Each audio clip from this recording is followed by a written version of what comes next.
convidar a abrir a sua Bíblia, Josué, capítulo 1. Saúde, irmãos, com a graça e a paz do Senhor. Privilégio meditar nessa passagem.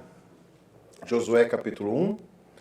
A perícope que nós iremos ler será dos versículos 1 a 9. Josué 1, de 1 a 9.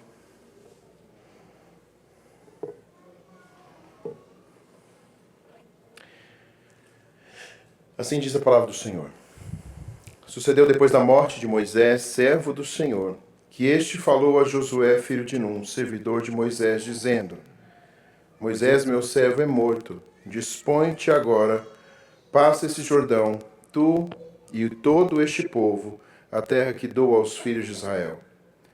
Todo lugar que pisar a planta do vosso pé, vou-lo tenho dado, como eu prometi a Moisés. Desde o deserto e o Líbano até o grande rio Eufrates, toda a terra dos heteus e até o mar grande, para o poente do sol será o vosso limite. Ninguém te poderá resistir todos os dias da tua vida. Como fui com Moisés, assim serei contigo. Não te deixarei, nem te desampararei.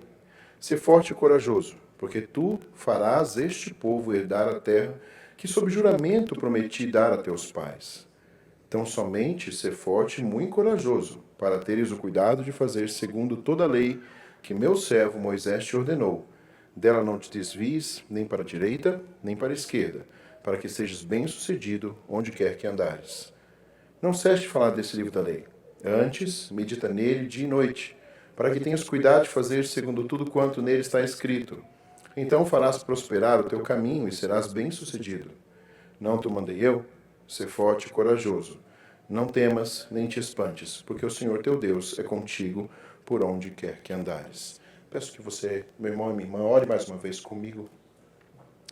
Querido Deus, que privilégio é ter a sua palavra, que por meio da ação do Santo Espírito ilumina as nossas mentes e corações para entender qual é a tua vontade, para o teu povo viver segundo os teus preceitos, para glorificar o teu nome. Te louvamos porque essa palavra escrita tanto tempo atrás permanece fiel, viva e opera em corações. Ó Deus, tu conheces cada coração dos teus servos e servas que aqui estão. Tu conheces as lutas que temos enfrentado. Tu conheces, ó Deus, o profundo do nosso ser. E é somente a sua palavra que nos capacita. Abre então com o teu Santo Espírito os nossos olhos, mente e coração. E que enquanto ouvimos, ó Deus, esse sermão, possamos discernir a respeito do nosso viver e, ó Deus, clamar por ajuda do Senhor para viver uma vida digna que o Senhor se agrada. Ó Deus, fortaleça o teu povo. É a nossa oração por meio de Cristo Jesus. Amém. Queridos irmãos, este é um dos livros mais preciosos, pelo menos para mim. Desde pequeno, sempre gostei muito de escutar as histórias de Josué. Na verdade, esse sexto livro é um dos mais emblemáticos, na verdade, com as histórias mais fantásticas e que muitos pregam na escola dominical, pelo menos os pais contam aos seus filhos. E é um privilégio ver como Deus agiu na vida deste homem e também na vida do povo, na entrada do povo à Terra Prometida.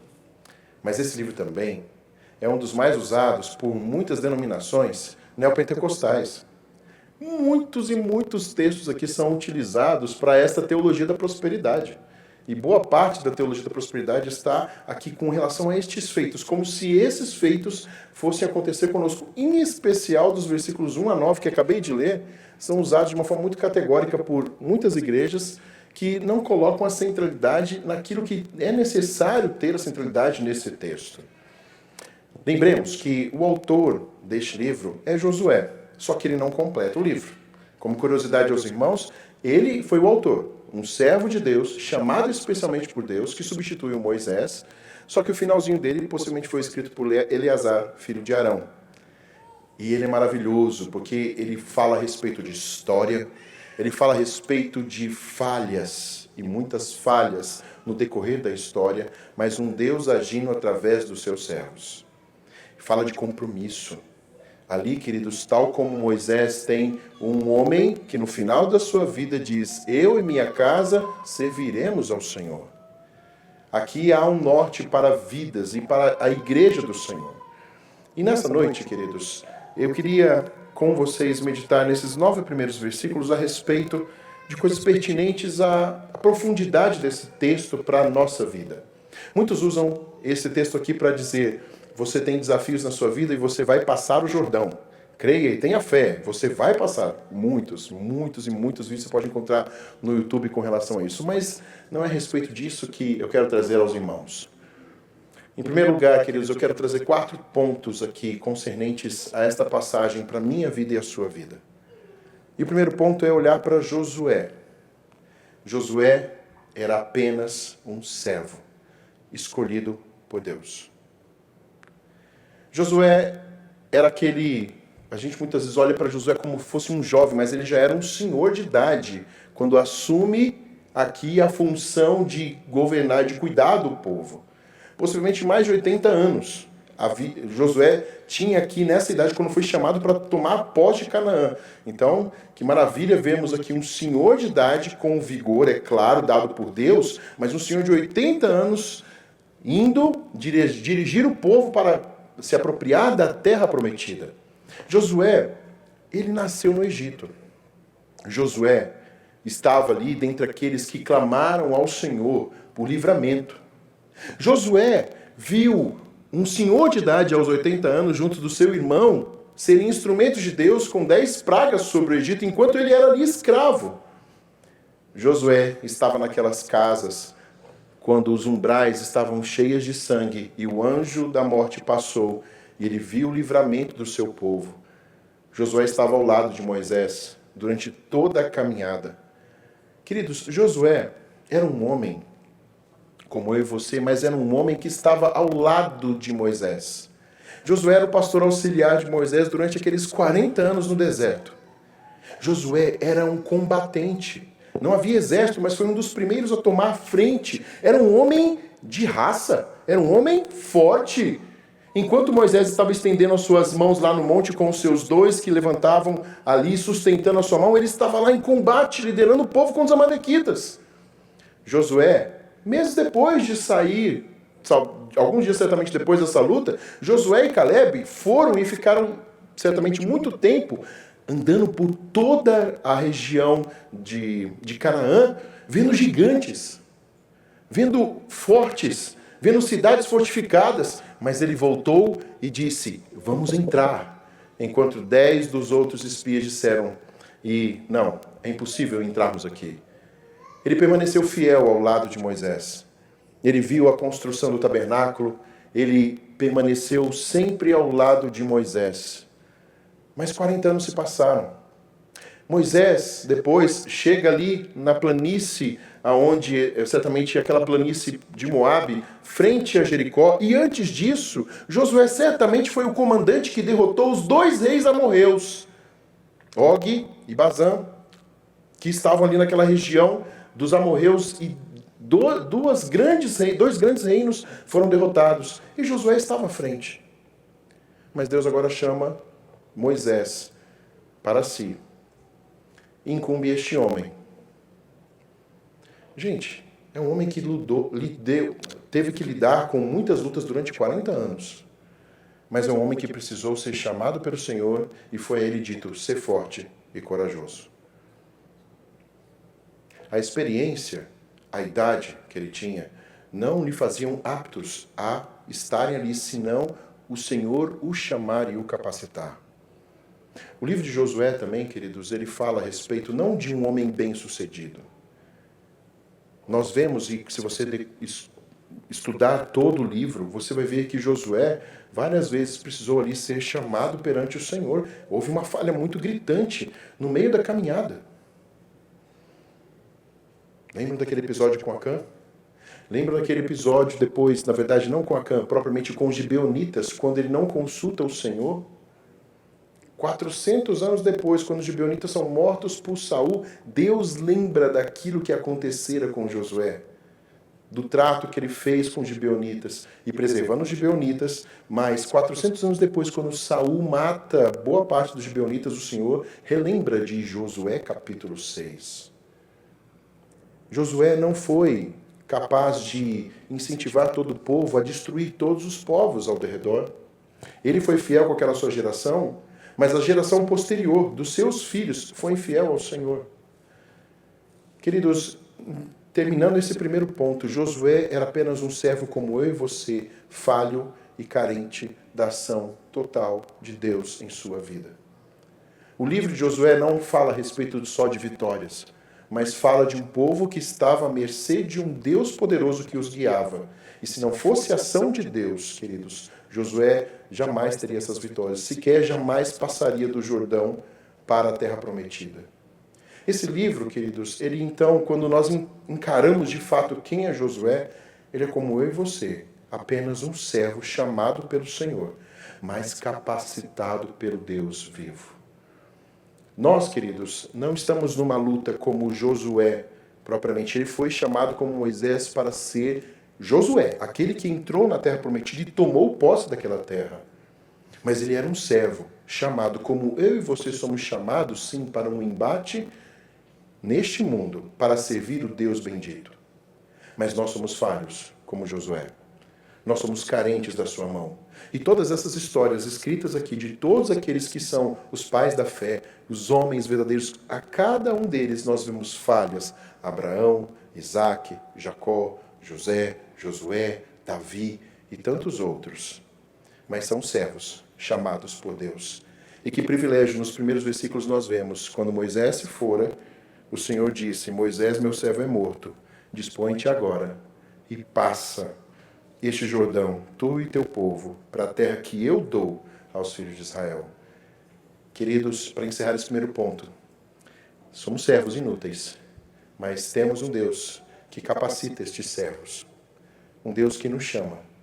Um Deus que capacita servos inúteis para a obra que glorifica o seu nome. Em segundo lugar, queridos, eu queria discorrer que aqui vemos claramente o segundo ponto. Deus permanece o mesmo. Deus é imutável em seus desígnios. O homem muda. Nós mudamos, nós somos inconstantes. Nós vamos ver inconstâncias do povo aqui. Já vimos muito lá em Êxodo, Deuteronômio, com Moisés, o povo ali. Nós vemos o povo quando estava defronte Ai e perdeu, não ciente do que acontecera com Acã, o povo voltou e o coração, diz o texto, que o coração do povo ficou como água, derretido, a ponto de Josué se derramar diante do Senhor. No final, quando nós vemos a transição para juízes, nós vemos toda aquela geração ali, posterior a Josué, com um outro viés de vida. O povo muda. Nós também mudamos constantemente. Mas Deus, queridos, Ele jamais muda, Ele permanece o mesmo. Ele diz, dos versículos 3 ao 5, eu cumprirei a minha promessa. E aqui, queridos, nesse texto, nós vemos aquele que age, aquele que cumpre as promessas. Que promessas são essas? A começar de Gênesis 3,15. Ali, queridos, a primeira promessa aos homens foi dada. A partir da mulher viria aquele que pisaria a cabeça da serpente. A promessa depois a Abraão, Isaque e Jacó, que a partir deles uma grande descendência, Deus faria de Abraão uma grande descendência, que eles tomariam uma terra prometida e 400 anos depois, Deus estava cumprindo essa promessa. Quando nós olhamos então para esse texto, queridos, eu queria que você olhasse para o Deus que nós servimos aqui e agora. Para o Deus que nós veremos na pessoa de Cristo Jesus, que jamais, queridos, volta atrás nas suas promessas. Ele cumpre todas as suas promessas. Porque muitas vezes andamos, queridos, com o semblante caído, porque muitas vezes desistimos. Deus é o Deus que cumpre as promessas. Os seus propósitos não mudam. Nós mudamos, mas Ele é fiel. Enquanto nós somos infiéis, Ele permanece fiel. Assim diz a palavra do Senhor. Quando Ele se volta a Josué, Ele diz, todo lugar que pisar a planta do vosso pé, vou-lo tenho dado, como eu prometi a Moisés. Eu prometi, eu estou cumprindo.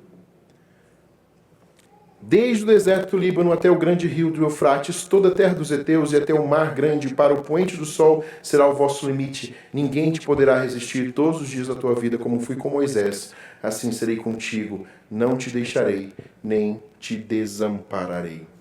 Queridos irmãos, em segundo lugar, então, como eu disse, o Deus que nós servimos é um Deus de promessas. Você conhece as suas promessas? Aqui foi dito na manhã que só falta uma para se cumprir. Vocês lembram do culto hoje pela manhã? Da mensagem? Ele prometeu vir e ele virá. Talvez os nossos olhos vejam, mas se os nossos olhos se nós nos formos nessa geração, as palavras do Senhor vão ser cumpridas.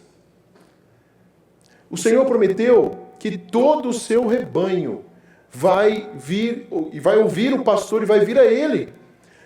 Tem ovelhas do Senhor se convertendo hoje ao Senhor. Pode haver ovelhas aqui que se convertam ao Senhor. Mas quando todas entrarem no aprisco, o Senhor voltará. Ele prometeu julgar todos esses que nós vemos com os nossos olhos, que muitas vezes vivem os seus 70, 80 anos, e nós dizemos, ninguém vai julgá-los. O Senhor vai julgar a todos, aqueles que já se foram, os que aqui estão, aqueles que virão, e até como foi dito hoje pela manhã, o anticristo, como o diabo e todos os seus demônios. Deus prometeu, queridos, a nossa vida deve estar atrelada às promessas do Senhor. Nós quebramos promessas. Nós quebramos. Que casal aqui não quebra uma promessa daquilo que foi dito diante do Senhor? Quanto muitas vezes nós falhamos quando vem a doença, quando vem a luta, quando vem problemas financeiros. Quando nós falhamos como pais de muitas vezes deixar os nossos filhos sem educar na palavra do Senhor. Quantas vezes nós deixamos de cumprir as nossas promessas como servos do Senhor dentro de uma igreja?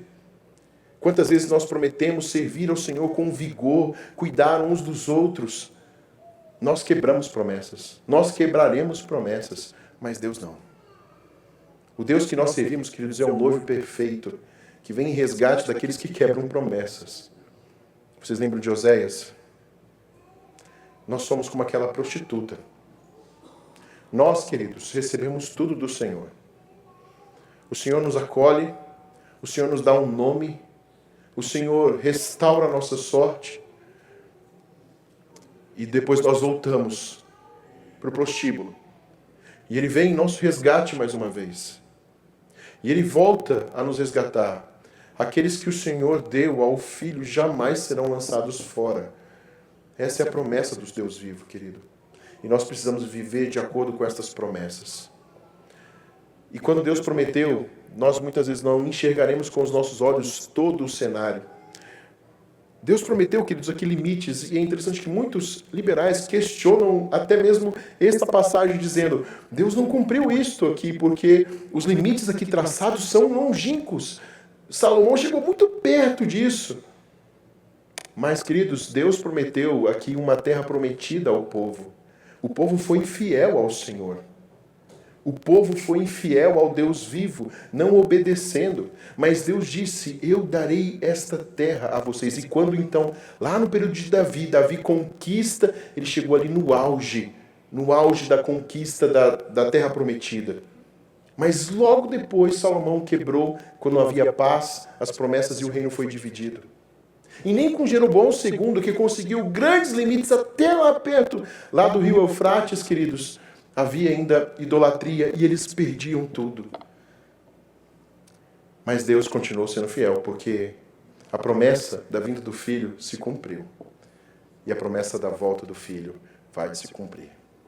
Em terceiro lugar, nós vemos que a presença de Deus é que nos capacita. Não é a força de Josué que o fez. Não são os 40 anos de luta no deserto que o capacitaram. Não é porque ele era o auxiliar de Moisés que ele estava apto para liderar o povo. É porque Deus o capacitava. Queridos, homens nas mãos de Deus, homens fiéis na mão de Deus, que eles são capacitados por Ele. Eu me recordo, nessa semana, ouvindo várias pregações, eu me recordo de um evento que aconteceu lá na Inglaterra, há muito tempo atrás. Me esqueci do pregador, mas eu me lembro de quem foi alvo desse pregador. Havia uma nevasca ali na Inglaterra e um pastor estava designado para pregar a palavra do Senhor. E dentre daquela igreja havia um diácono que havia se convertido e era fiel ao Senhor. E ele disse, o pastor não vai chegar, mas eu vou abrir igreja mesmo com a nevasca. E ele abriu a igreja, e aquela nevasca caindo, e somente algumas pessoas. E ele foi ali como um diácono interlocutor da palavra de Deus, mas pregando com fidelidade. E naquele banco havia um jovenzinho chamado Spurgeon,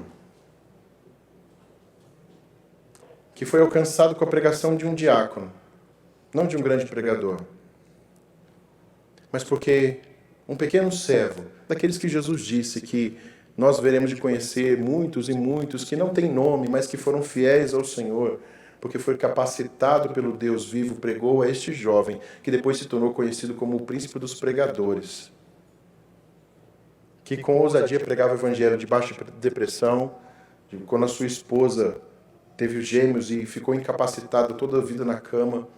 Era um homem que pregava para multidões e por quase 30 anos pregava mais de 7.000 pessoas cada domingo. E a sua esposa na cama, inválida, não podendo levantar, era que fazia a divulgação dos seus livros por todo o mundo. Ela pedia que as pregações do seu esposo fossem ali anotadas, transformava em livros e divulgava. Mas eu quero lembrar daquele que pregou com fidelidade, daquele que não tem nome, mas daquele diácono que abriu aquela porta numa nevasca, na fidelidade do Senhor, para que um homem, um instrumento do Senhor naquela geração passada fosse alcançado. Eu gosto muito desses. Eu fico curioso, quem pregou para Calvino? Quem pregou para Lutero? Eu gosto de saber quem são esses. A gente gosta muito dos nomes, né? Eu gosto de saber quem são aqueles fiéis que Deus pregou com fidelidade, que não são conhecidos por nós, mas que entraram em lugares, não foram vistos, mas foram fiéis pelo Senhor, porque o Senhor os levantou. O Senhor levantou aquele diácono para pregar aquele jovem Spurgeon. É o Senhor quem capacita os seus, queridos. E assim ele capacitou Josué. Josué foi capacitado por ele. E aqui nós vemos como que Deus capacita. O que ele diz? Eu estou com você. Eu estou com você. E percebamos que a consciência de que Deus está conosco, como nós vemos lá em Mateus 28, quando ele diz, para pregarmos o Evangelho e fazermos discípulos, e eis que estou convosco todos os dias, até o final. Nós precisamos ter uma consciência da presença de Deus, queridos. E foi isso que os reformadores inculcaram nas suas pregações. Tenha consciência da presença de Deus todos os dias. Não só quando você está a ponto de pecar, mas tenha uma consciência da presença real de Deus. Ele lhe capacita, Ele está com você todos os dias. Nem um segundo do seu viver Ele está ausente. Ele está conosco, queridos. Ele está conosco nesse culto público, sim. Ele estará com você quando você voltar para casa, quando você estiver nos desafios. Ele está com você quando você chorar em lágrimas, sozinho no banheiro ou na sua cama. Ele vai estar com você nos momentos mais alegres, nos desafios mais profundos. A consciência da presença de Deus, queridos, que é por meio dele, somente por ele que nós fazemos todas as coisas. É isso que esse texto nos aponta. Deus está dizendo, eu estou com você. Isso basta. E esta é a ênfase para a força e a coragem. Nós não temos força, queridos. Não há força em nós. E a nossa força que nós acumulamos, e percebam, tudo aquilo que é força e coragem neste mundo é egoísta. É autocentrada. Tudo aquilo que nós vemos aí como reportagem daqueles bem-sucedidos é egoísmo, é autocentrado. Mas da força do Senhor, queridos, é dependência total. O homem neste mundo se orgulha da sua força, se orgulha da sua aptidão e afasta todos. Ele faz orgulhosos como discípulos, mas aquele que está centrado no Senhor é dependente. Ele é forte e corajoso na força do Senhor. Então, quando nós vemos aqui, o que o Senhor requer? A ênfase aqui é ser forte e corajoso. Este conselho é para não confiar em si mesmo. Mas o que Deus requer? Nós vemos aqui o que Deus requer de Josué. Ele requer obediência. A presença de Deus, queridos, ela requer de nós uma resposta. O que é obediência? E como obedecer ao Senhor? Nós vemos claramente aqui ele dizendo, não se desvie da lei, medite na lei dia e noite, dependência da palavra. Mas eu queria colocar em forma muito prática a você e a mim. Quais são os 4 pontos que Deus quer? Nesse terceiro ponto, o que Deus requer de nós? Se Ele está presente, se Ele é a nossa força, em primeiro lugar, conheça a palavra de Deus. Ele diz a Josué, aqui, tão somente ser forte e muito corajoso para teres o cuidado de fazer segundo toda a lei que meu servo Moisés te ordenou. Dela não te desvies nem para a direita nem para a esquerda, para que seja bem sucedido onde quer que andares. Queridos, eu preciso conhecer para cumprir. A palavra está aqui, queridos. Nós não estamos no tempo de Moisés, de Josué, que só estava ali num rolo, num pergaminho, não ainda naquele hebraico que nós conhecemos, mas no hebraico sendo formado ali, mas havia lei, Moisés escreveu a lei e estava ali com acesso. Não toda casa tinha, por isso que existiam os levitas para ensinar a lei de Deus. Hoje nós temos o privilégio, não é só esse aqui de papel, abra a sua internet, você tem de todas as formas, você tem uma imensidão hoje de aplicativos que podem te ajudar a conhecer a palavra de Deus. Mas é necessário conhecer a palavra de Deus. É necessário estudo, dedicação. E aí vem algumas perguntas. Você está aqui hoje, nesse domingo, mas como está a sua vida de estudo da palavra de Deus? Eu tenho certeza que papais aqui, se seus filhos falarem assim, papai e mamãe, eu vou para a escola, mas eu não quero estudar mais. Você vai sentar com ele 3, 4 horas conversando com eles. Eu vou fazer faculdade sem estudar, pai e mãe. Você vai abominar isso. Mas será que você abomina no teu interior você não ensinar a palavra de Deus aos seus filhos? É necessário estudarmos a palavra de Deus de uma forma categórica. Nós temos meios, queridos. A igreja proporciona meios. Eu sei hoje que é muito difícil, talvez, nos reunirmos. Mas já perceberam que, graças a Deus, a igreja aqui tem um estudo que está crescendo cada vez mais. Mas se você separar uma hora só. Está tendo um mundial aí, né, de clubes, né? Você deve ter visto vários jogos. Um jogo tem 1h30, mais os comentários, você vai ficar 3 horas vendo um jogo. 6 horas vendo 2. E já passou fase de grupo.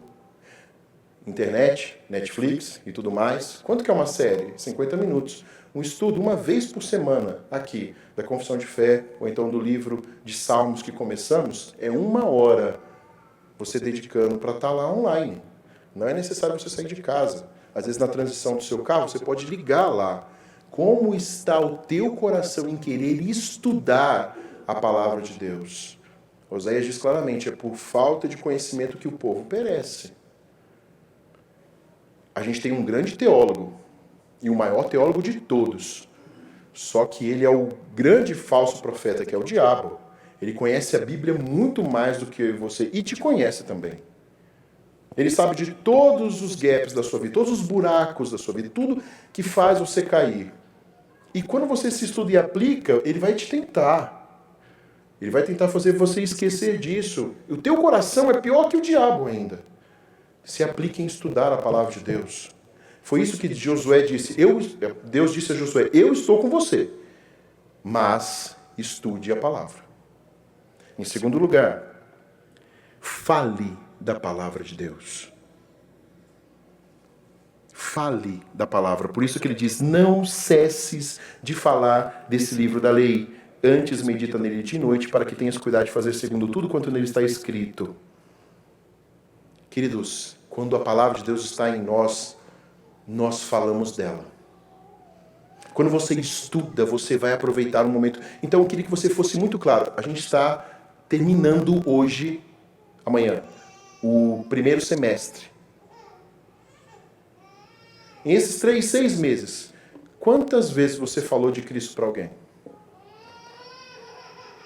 Não é para cristão, é para alguém que não conhece Jesus.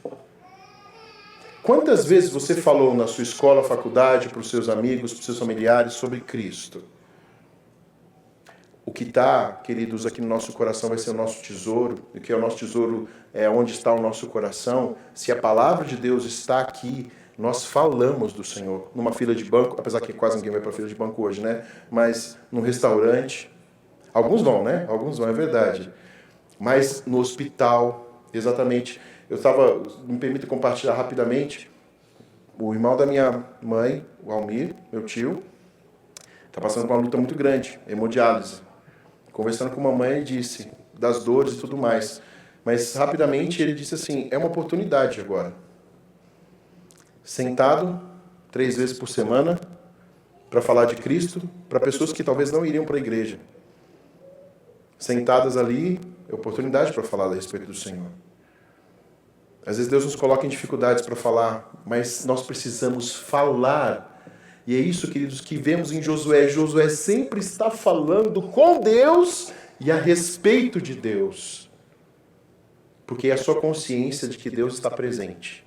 Então ele deve falar a respeito, testemunhar da sua palavra, falar entre si. Em terceiro lugar, meditar dia e noite. E, queridos, como nós precisamos, como eu preciso fazer isso, é uma prática que nós não temos. Meditar é ruminar. Nós temos ali pela manhã, fazemos nosso devocional, ouvimos devocional, mas aquilo precisa ser ruminado. Como nós nos dispersamos facilmente, um pequeno texto precisa ser ruminado, ruminado e ruminado e ruminado várias vezes no dia. Nós precisamos trazer à nossa memória aquilo, queridos, e precisamos meditar constantemente e ser alvo de oração enquanto meditamos na palavra do Senhor. Eu digo porque vocês têm o seu trabalho, vocês não têm que ficar abrindo a Bíblia no seu trabalho toda hora, vocês têm as 8, 10 horas, que seja mais, para serem servos do Senhor, para serem estudantes. Mas é necessário você talvez levantar de manhã, buscar o Senhor, ler a sua palavra e aquele texto sendo ruminado na sua atividade. Meditar, é isso que o Senhor fala, medite nela, concentre-se nela. Esse é o chamado de Deus. E é somente com a consciência atrelada a Deus e a importância de estar ao seu lado é que nós ruminamos a seu respeito. Tente se lembrar. Alguns aqui têm algum tempo, outros já têm pouco tempo disso, mas eu falo recente, porque eu tenho 1 ano, só que eu estou com a minha esposa. Ontem fez 1 ano. Quando você está apaixonado, a sua cabeça fica na pessoa o dia inteiro. Você pensa, você fala, você rumina, você trabalha, o tempo voa, você sonha e fica na cabeça. Mas a gente precisa ter isso, tal como o grande amor que a gente precisa às vezes parar assim um dia e falar assim, oi amor, como você tá? Tá tudo bem? Como tá o trabalho? Vou te ligar aqui, 5 minutinhos. Não só com a esposa, não só com filhos, mas principalmente com o Senhor. É uma atividade, queridos, que requer amor. E o princípio para esse ruminar, meditar, envolver é amor. Amor ao Senhor, acima de todas as coisas, nos faz meditar com Ele. Isso se expande a todos. A esposa, a marido, a filhos, a igreja do Senhor. Se não tem amor, a gente só espera. A gente só se importa conosco e com os nossos planos. E por fim, em quarto lugar, obedeça totalmente. Medite, mas tudo. Deus não quer imparcialidade. Deus não queria imparcialidade de Josué e do seu povo. Deus não queria 90%, Ele queria obediência irrestrita. E nós, queridos, somos imparciais. Por natureza nós somos. Eu não tenho 2 filhos, mas eu tenho papai e mamãe com 3 filhos. E é fácil, uma vez que chegaram e falam assim, nós erramos porque nós somos aqui imparciais um com o outro. Com talvez mais velho, mais correção, precisava bastante. Com mais novo, todo mundo tem filhos e irmãos aqui, sabem que nós somos imparciais. Nós somos imparciais com os nossos queridos. Nós somos pesados, às vezes, com um irmão de fora, e nós somos suaves com quem nós amamos. Mas Deus, queridos, chamou Josué para não ser imparcial, de forma alguma. E esse é o nosso chamado. Nós temos que ser bíblicos, reformados, amorosos, em lidando, mas o que é pecado tem que ser tratado. Obediência tem que ser até o final. Nós recebemos palavras duras. Hoje recebemos palavras duras e o povo precisava ouvir. E nós precisamos entender que Deus nos chama a ser como Ele é. Por isso que um pastor, quando vê um problema na igreja, em casa, nós temos que falar a verdade. Se, queridos, aqui fosse coberta todo pecado, certamente eu digo, essa igreja estaria lotada. Há igrejas lotadas hoje aqui em Belo Horizonte porque pecado não é pregado. palavra não é vivida com totalidade, é imparcialidade. Há uma lista enorme de pregadores hoje que tem influenciado a nossa geração. Mas ser fiel ao Senhor há um preço. Mas por fim, para encerrarmos, o texto nos aponta em quarto lugar, porque esses foram 4 pontos ligados à presença de Deus que nos capacita. Queridos, em quarto e último lugar, é só Jesus. E é somente Ele que foi fiel até o fim, e não Josué, nem eu, nem você. Josué foi fiel, sim, na sua medida, mas nós vemos as suas falhas, como eu e você. Você sabia que o nome Josué é Yeshua? É o mesmo de Jesus no Novo Testamento? Josué é um tipo de Cristo. Mas Josué, como Abraão, Isaac, Jacó, Davi, foram falhos. O perfeito varão é só Cristo. E a mensagem que nós ouvimos hoje aqui de manhã tem que ser encarnada em nós. Senhor, eu não tenho força. Eu não tenho coragem. Eu não medito na tua palavra como preciso. Eu não me sinto incapacitado.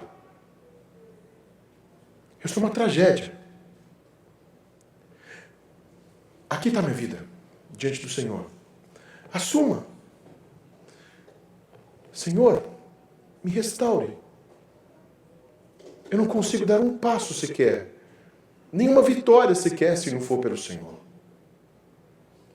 Josué foi fiel, queridos, porque ele cria no Messias. E nós entendemos que antes de tomar Jericó, ele estava ali, a gente vai estudar depois isso aqui com os irmãos, é maravilhoso.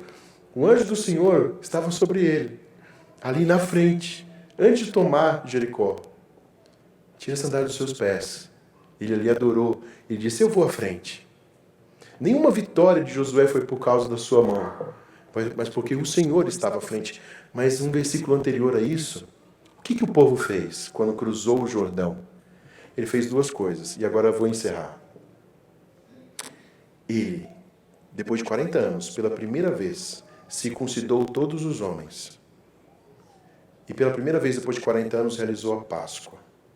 Sabe o que eles fizeram? Santificação por completo. Senhor, nós não daremos um passo nessa terra, se não andarmos em santidade. Nós não daremos um passo nessa terra, se não dependemos do Cordeiro Pascal, que morreu por nós, e celebrarmos que Ele é o nosso guia. Queridos, o Senhor hoje nos chama, da mesma forma como vimos pela manhã, a dizer, Senhor, nós somos somente um servo, mas cremos nas suas promessas. Cremos que o Senhor nos capacita. Cremos que Cristo Jesus foi fiel e nos entregamos a Ti.